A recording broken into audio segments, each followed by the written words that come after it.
বন্ধুরা, আজকের ভিডিওতে আমরা 3 কোয়েশ্চেন্স থেকে মোস্ট ইম্পর্টেন্ট এসএকিউ আলোচনা করব, যেগুলো অত্যন্ত গুরুত্বপূর্ণ। তাই চলো আজকে একটা ইউনিক ওয়েতে পড়াশোনা করার চেষ্টা করি, যাতে তোমাদের মনে থাকে। আচ্ছা, আমাদের বুঝতে হবে কোথা থেকে প্রশ্ন আসে। প্রথমত দ্য হারমিট সম্পর্কিত কিছু প্রশ্ন আসে, তারপরে জার সম্পর্কে কিছু প্রশ্ন আসে, এবং দ্য উন্ডেড ম্যান বা বিয়ার্ডেড ম্যান সম্পর্কে কিছু প্রশ্ন আসে। তাহলে আমাদের যদি একটু ভাগ ভাগ করে পড়ে নিই যে কার সম্পর্কে কটা প্রশ্ন পড়বো, তাহলে আমাদের রেডি করতে সুবিধা হবে। তাই চলো আজকে সবার প্রথমে দ্য হারমিট সম্পর্কে কি কি প্রশ্ন আছে আলোচনা করে নিই। প্রথম প্রশ্ন, where did the hermit live? Hermit কোথায় বাস করত? আমরা সবাই জানি the hermit lived in a wood. Hermit একটা জঙ্গলে বাস করতো বা বনে বাস করতো। শুধু আমাদের মনে রাখতে হবে পাস্ট টেন্স, কারণ কি এটা ডিড দিয়ে প্রশ্নটা আছে। Next, how was the hermit? Hermit কেমন ছিল? হারমিটের মানে how did the hermit look? তাহলে আমাদের লিখতে হবে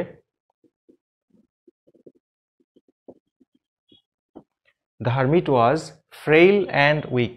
এইটুকুনি আনসার। ভঙ্গুর এবং দুর্বল ছিল, যদি এসে যায় লিখতে পারবে। এই প্রশ্নটা আগে একবার এসছে, whom did the hermit receive? Hermit কাকে কাকে রিসিভ করতেন? তাহলে দ্য হারমিট রিসিভড কাকে? অনলি দ্য কমন ফোক, তাই না? শুধু সাধারণ লোকদের তিনি রিসিভ করতেন। Next one, why was the hermit renowned? Hermit কেন বিখ্যাত ছিল, ফেমাস ছিল, ওয়েল নোন ছিল? The hermit was renowned. Hermit ছিল স্বনামধন্য বা বিখ্যাত কি জন্য? ফর হিজ উইজডম, তার জ্ঞানের জন্য, তাই কি না? Next, what was the hermit doing? Hermit কি করছিল when the tsar came to visit হিম?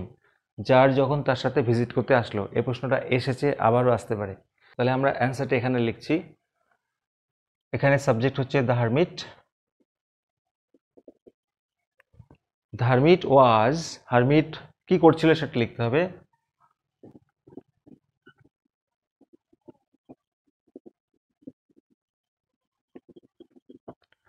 তাহলে the hermit was digging the ground in front of his heart. তার কুটিরের সামনে সে মাটি খুঁড়ছিল যখন, বাকিটা তো প্রশ্নের মধ্যেই লেখা আছে এখান থেকে, when the tsar came to visit him, তাই না? আচ্ছা, নেক্সট প্রশ্ন আলোচনা করব, what was the hermit doing? এই প্রশ্নটাও এসে গেছে। When the tsar came to leave off him. Hermit কি করছিল যখন জার তার থেকে বিদায় নিল, মানে চলে যাচ্ছিল, তখন কি করছিল?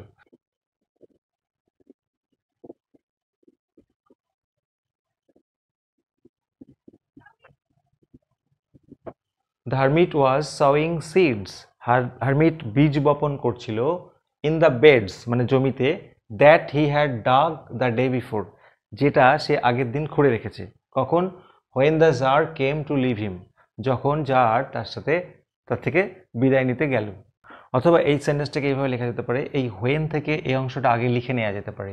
When the tsar came to leave off him, the hermit was sowing seeds in the beds that he had dug the day before.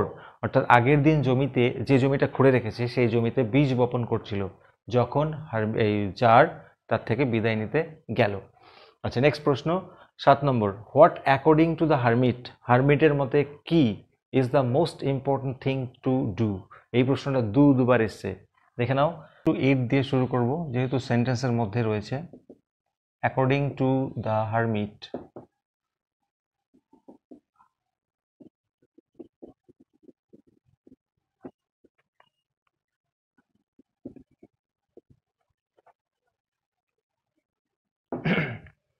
তাহলে অ্যাকর্ডিং টু দ্য হারমিট, হারমিটের মতে, the most important thing to do is, সবচেয়ে গুরুত্বপূর্ণ কাজটি হলো, এখান থেকে উত্তরটা, to do good to him, মানে তার ভালো করা, উইথ হুম উই আর নাও, যার সাথে আমরা রয়েছি।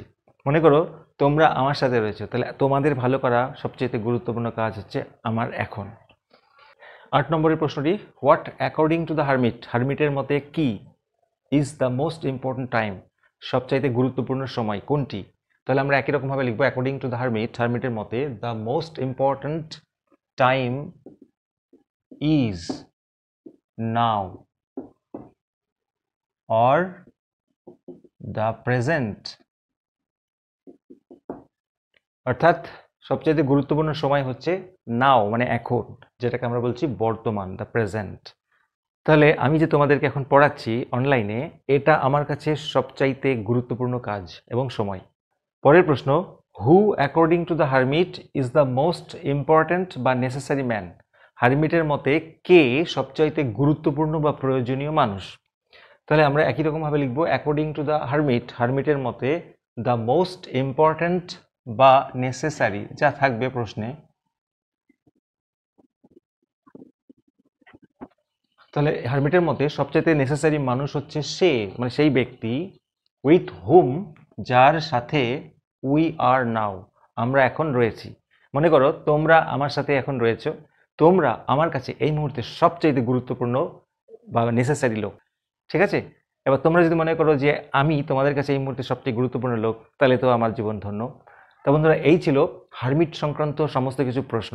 পরের ভিডিওতে আমরা আলোচনা করব দ্য জার সম্পর্কিত কয়েকটি প্রশ্ন, যেগুলো আগে এসেছে এবং আবারও আসতে পারে। তো চলো বন্ধুরা, আজকের ভিডিও এই অবধি। Thank you very much for watching this video. যদি ভালো লাগে অবশ্যই লাইক দিও, আর চ্যানেলে নতুন হলে সাবস্ক্রাইব করো। Thank you.